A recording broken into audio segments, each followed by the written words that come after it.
Hilchos Metam'ei Mishkav Umoshav Perek Asiri, the laws of those that transmit impurity to the things that they lie on and they sit on, chapter 10. Today starts a new section. From today till the end of these laws, the next 4 days, we're going to be dealing with the Am Ha'aretz. Am Ha'aretz, today it's like a derogatory term. Am Ha'aretz today is used as like an ignoramus. You say he's an Am Ha'aretz. And at that time, Am means people, Ha'aretz of the land. Literally it means people of the land. farmers. Oh, so I read yesterday that back in the Talmudic times, it was also a term for somebody who didn't know. He wasn't expert in the laws. You didn't use it as like a shameful term, but more of just a classification. Like this is a guy, not by any fault of his own. He just doesn't know the details of the complicated laws of, let's say, Tumah V'Tara, of being pure and impure. And the commentaries say, so why is he called Am Ha'aretz? Because the only benefit he brings to society is farming the land. In other words, agriculturally. Jewishly speaking, they're just another Jew that's doing mitzvahs to the best of their ability, but they don't really know so much. They're not so learned, they're not such a big sage. But they bring benefit. Am Ha'aretz, they're people that primarily their occupation is dealing with the land. Now, today, how do we treat people that don't know Torah so well? We treat them with love, with pity, with compassion. We try to include them. We want them to be part of the community as much as they can. But in times of old, there was some very real life ramifications. If somebody wasn't careful, if he didn't know all the laws of Tumah V'Tara, so now anything that he touches could be becoming impure.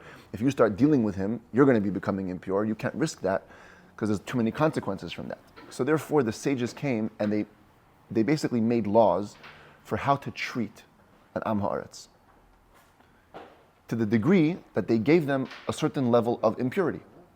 Default impurity. When you deal with an Am Ha'aretz, you have to assume that they're carrying a certain level of impurity, them and all of their utensils. And in a way, they're like the people in the earlier chapters, the Zav. They're basically treated like a Zav. Same way if a Zav were to sit on or to step on or to stand on or lean on, all those things, he makes the things that he affected impure. It's called midras. So Am Ha'aretz are treated with a certain level like a Zav. And that's going to be the subject today, tomorrow, the next day, and the next day, all the specifics surrounding the Am Ha'aretz, because not always, we're going to see. There are certain conditions where Am Ha'aretz are believed, certain times of year where everybody was careful to keep their things pure, so they're also believed. It's going to be a whole bunch of details about the Am Ha'aretz. It says that Rambam Halach Aleph, Am Ha'aretz. Again, people of the land, which means unlearned, not expert in the halachas relevant to impurity. Afal Pishahu Yisrael, even though he's certainly Jewish. Nobody is discounting his Judaism. V'yeshnei b'Torah u'v'mitzvahs. And he's obligated to learn Torah and do mitzvahs. And perhaps he does. Perhaps they did study something. They went to a class, once a week, or they did some of the mitzvahs, whatever they could do. Nevertheless, with regards to impurity, we had to treat them stringently. Harehu b'cheskas tameh. He is presumed to be impure. Uv'gadav midras latares. The second thing is, besides for him being impure, his clothes are considered to be impure, like midras, like things that were stepped on or stood on or lied on by a Zav. If his clothes touch food or drink, they become impure. If he touches pottery, meaning he puts his hand into the airspace, he makes it impure. And also So he doesn't touch the inside? Right, because it's inside the space. And will burn truma if they touch it. Afal pisha tumasan besafek, even though their tumas only out of doubt. Typically, we don't burn truma for doubtful impurity. But here, the Am Ha'aretz, what's called asom kivadai. They made it like definite impurity, as the Rambam explains in the next set of laws. Therefore, we will burn truma if they touch it. And the fourth thing is they're not believed about the purity status of things. They can't say, oh, this is pure, this is impure, because they aren't expert in the specific, precise matters of purity and impurity. Says the Rambam, does an Am Ha'aretz stay this way forever? So it goes like this. Always, he's considered to be under this presumption, not being believed about the status of pure things, till he accepts upon himself divrei chaverus. Divrei chaverus means matters that make you into a chaver. Chaver is the code name in halacha for a Talmud Chacham, somebody who is knowledgeable and scrupulous in the laws of Tumah V'Tara. Why are they called a chaver? So I found 3 reasons. One is because chaver means friendship. True friendship, true closeness can only be found amongst those who study Torah at a high level. Another interpretation is that the word chaver means parush, separate. Like these are people that act in a way that's distinct from society. Another interpretation is that chaver, also related to friendship or chibur, connection, a chaver is somebody who you could be friends with. In other words, because they keep all the laws of purity and impurity, you have no problem being in their company. So there are certain behaviors that every chaver engages in. It's a code of conduct. So if the Am Ha'aretz accepts this code of conduct upon himself, then he can become considered a chaver and will believe him about all his matters with regards to purity. Umahein divri chaverus sheyekabel alav. What are those matters? What goes into the category of divri chaverus? So a couple of things. First of all, sheyehein nizhar betumais shelo yitama behen. He's careful from things that are impure not to become impure. You have tummy things, he won't touch them. Ubitarais shelo yitama yisam. When he might be impure, he'll be very careful not to make things that are pure impure. V'yizahir b'netilas yadayim. He's also careful to wash his hands. Now, way back when we were talking about bread, the laws of a meal, in the Rambam's second book, he told us some of this concept of washing hands. We're also going to learn more about it later. Today, we wash our hands for bread. We treat it very strictly. It's very interesting to learn the background of this. Really, the only obligation to wash your hands is for truma. If you want to consume the high-level holy truma food, you have to wash your hands. Why? Talmud says, Yodayim askoni yasein. Hands are very busy. You don't know where your hands touch. If you're not careful, they touch places that make you impure. So because of that, when you go to eat truma, you have to wash your hands. Then the sages said, in order that people shouldn't forget that truma requires washing hands, so we're going to make you wash your hands before you eat any bread. So today, when we wash our hands, the Rabbi once said this, it's really a Mashiach thing. Why are we washing our hands today? There's no truma today. There's no biblical truma today. We're washing our hands today so we don't forget when Mashiach comes that when it comes to eat truma, we have to wash our hands. So back in the day, somebody who was careful to wash his hands was only a chaver. Only the higher level people would do that. So that's one of the divrei chaverus, has to be careful to always wash his hands. Ubetaharasan. He's also careful to keep them pure. Because by default, again, hands could become super impure. No buying liquids, moist things from an Am Ha'aretz, because those stuff carry impurity much quicker. You cannot be a guest in the home of an Am Ha'aretz.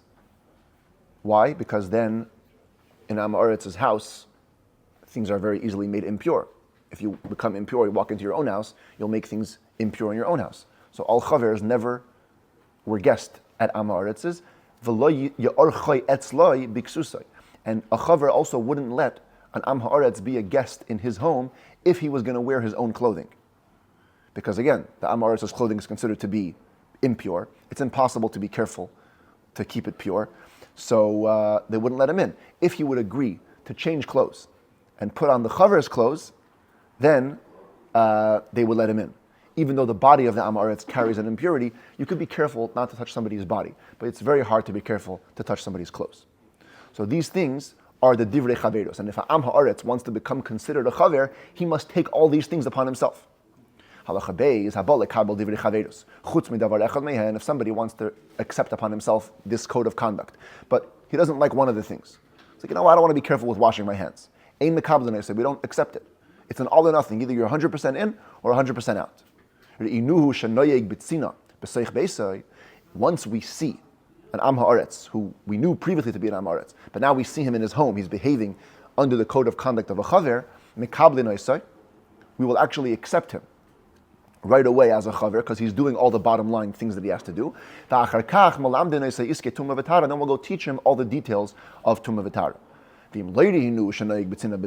But if we didn't see him first behaving in this way quietly in his home, then we first have to give him classes, make sure he knows the laws. And only then can we accept him to be a chaver.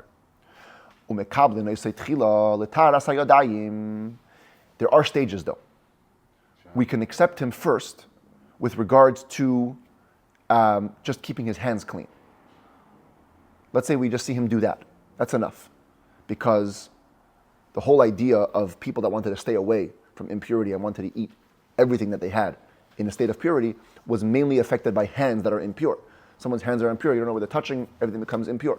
So if an Am Ha'aretz commits to keeping his hands pure, we'll accept him on that level. We won't call him a chaver, but we'll say, hey, this guy, his hands are considered pure. And then, then we could accept him later for even more. That his stuff will be considered pure, etc. And therefore, if he says, I only want to become a chaver with regards to keeping my hands or considering my hands to be pure, we will accept him. If he says, look, I don't want to keep my hands clean. I don't want to be always supervising my hands, but I'll take care of all my stuff at home and make sure that they're pure. We won't take him for anything. Because if he can't be careful about the lighter stuff, the hands, so certainly we can't believe him about what's going on in his home. Even when we accept an Am Ha'aretz who's becoming a chaver, we always keep suspicion on him for 30 days. The first 30 days, till he learns. Right? It's like any new thing. You need a little supervision, a little oversight for the first period, transition period. After 30 days from when he accepted upon himself these matters of conduct for a chaver, from that point his clothing is considered to be pure, Mishkav, his food and drink is considered to be pure, he's believed on the status of all purity, matters of purity, like any other chaver, even though he isn't by any means a Torah sage, but he acts the way you're supposed to act in this way, so we consider him to be a chaver. Halacha Gimel, on the other hand, Talmidei Chachamim, if somebody is known to be a Torah sage, they're presumed to be pure. They're believed without a necessity to formally accept this code of conduct of a chaver. But after the temple was destroyed, the Kohanim behaved with stringency. The word silsul means elevation. They raised their standards. They wouldn't give anything that's considered to be pure, even to somebody who's known to be a Torah sage, till he formally accepts upon himself the manners of conduct of a chaver. Because after the temple was destroyed, people were a little less careful, so that's it. They said, unless you actually accept it, we're not going to trust you. Halacha daled zaken v'yeshev b'yeshiva. If somebody is elderly and he's teaching in the yeshiva, in the academy, him for sure, ein tzarich lekabel. No need to accept formally the divrei chaveros shekvar kibel b'shah sheyashav, because they wouldn't have let him into the position if he wouldn't have accepted the status or the conduct of the chavers. Therefore, now when you see him sitting in yeshiva, you're good. Halacha hey hamekabel divrei chaveros, when an Am Ha'aretz wants to accept upon himself this new code of conduct, tzarich lekabel b'fnei shloisha chaver. He needs to take it upon himself in the presence of 3 people that are already a chaver. It's not a private thing you can just decide, I'm doing it now. People have to be witness to your commitment. Ubanov, ubnei beisai, einon tzrichim lekabel b'fnei shloisha. But his kids and household members don't have to formally accept it in front of 3 people, mipnei shehu milamdan umargilan b'derech tara, because he will teach them. He will accustom them to the ways of purity. Once the father of the home takes upon himself a new code of conduct, he will set the tone in the home on his own that his family should behave in the proper way. The eishes chaver, ubanov, ubnei beisai va'avadav. When you have a chaver, when you have somebody who's considered to be a proper, scrupulous Torah sage, his wife and his kids and his household members and his servants, eishes chaver, ubanov, ubnei beisai va'avadav, harehin kechaver. They're like the chaver himself. They need no investigations. Whatever they say about purity is considered to be pure. Commentaries add, when the Rambam says bnei beisai, it even means students. If a Rebbe has very close students that are always in his home, those people become like the chaver himself. They have the same status as the teacher. The chaver shemes, if a chaver dies, we keep on giving his family the status. His wife, his kids, his household members are still presumed to be a chaver until they're suspect. If something fishy happens, then we take it into account. But by default, they're trusted. You have the wife of an Am Ha'aretz, or his daughter, and now they get married to a chaver, a person who has the higher standards. A servant of an Am Ha'aretz is sold to a chaver. Since their last known home is a home which is not scrupulous, not careful, they have to accept upon themselves formally this conduct of divrei chaveros. But if you have the wife of a chaver, or the daughter of a chaver that's getting married to, unfortunately, an Am Ha'aretz, or the slave, the servant of a chaver getting sold to an Am Haaretz, ein tzrichen lekabel divrei chaveros kebatchila. There's no need. Let's say their master or their new husband decides to become a chaver, they don't have to re-accept these matters because, again, their last known position was in a home that is scrupulous, that is careful about these things. Halacha zayin, Am Haaretz shekibel alav divrei chaveros. And Am Haaretz is trying to get better. He accepts upon himself this code of conduct. Now, before he accepted this code of conduct, he had some produce that needed to be kept pure. The Amar, and he tells us, I know for sure that they never became impure. Even though I owned it when I was an Am Haaretz and you wouldn't have trusted me then, but now that you trust me, I'm telling you that back then, they never became impure. It says that Rambam bisman shenis asku bahen achedim. If others had touched them, besides for him, then we can't take his word for it. They're forbidden. Because we don't know what he was supervising when he wasn't, who he saw, who he was being careful of. So you just consider it to be forbidden. But if he's the only one, no one else touched it, he's the only one who dealt with them, then at least for him, they're going to be permitted. But for everybody else, they're going to be forbidden. Why? Because commentators explain, when it comes to matters between you and your Creator, you're believed about yourself. You can't testify for others. That, in your state of an Am Haaretz, you don't have the believability. Therefore, for others, it's going to be forbidden. Others explain that it's just more of a distancing mechanism, a safeguard. We don't want to have others be involved in Am Haaretz's stuff. Now that he's a chaver going forward, he's believed, but not retroactively. V'nishal hachaver al taharoisav. If there's a doubt about something that happened in the chaver's house, he's allowed to be consulted about his own stuff, and he can rule if he so deems that it's pure, and we don't suspect him. Because if he's a chaver, he's trusted. If a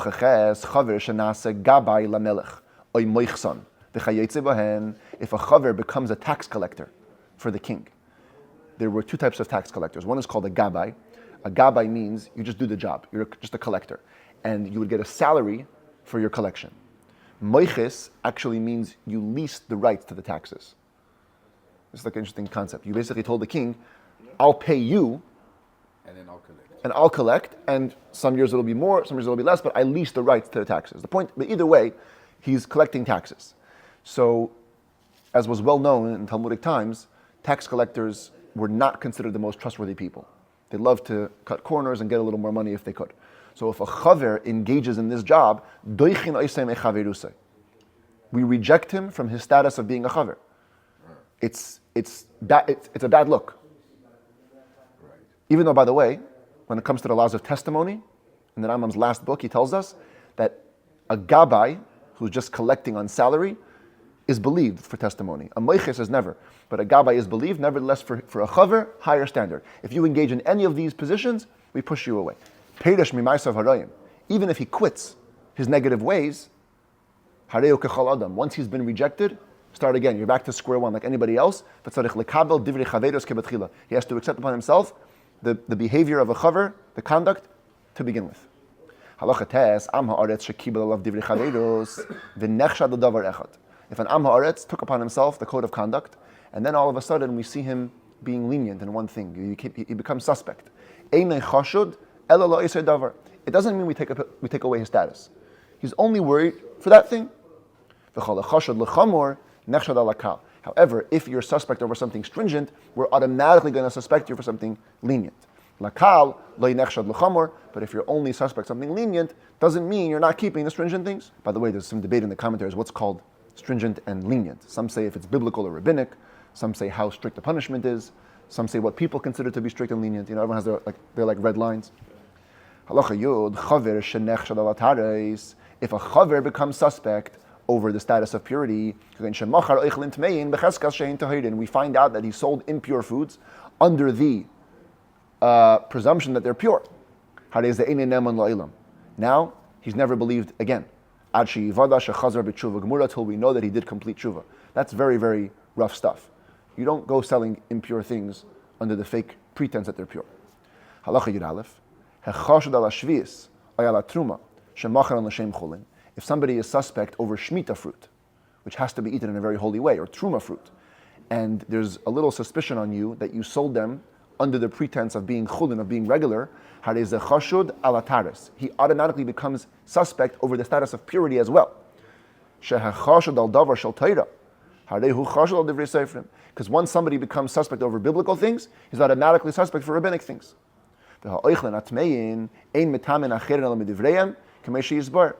And impure foods is only a rabbinic thing, as we're going to explain. So, when you're suspect over truma and shmita, which is biblical, you're automatically suspect over the foods. Even though somebody might be suspect on something, he's believed to testify about this matter on somebody else or to be a judge on somebody else. I don't think this would fly today. But just because a guy in his personal life doesn't behave in a certain way, doesn't mean he can't adjudicate cases about that for somebody else. There's a presumption that nobody will sin for other people's pleasure. If I'm going to sin, it's going to be for my benefit, not for your benefit. So if it's concerning you, I can be a judge, I can be a witness.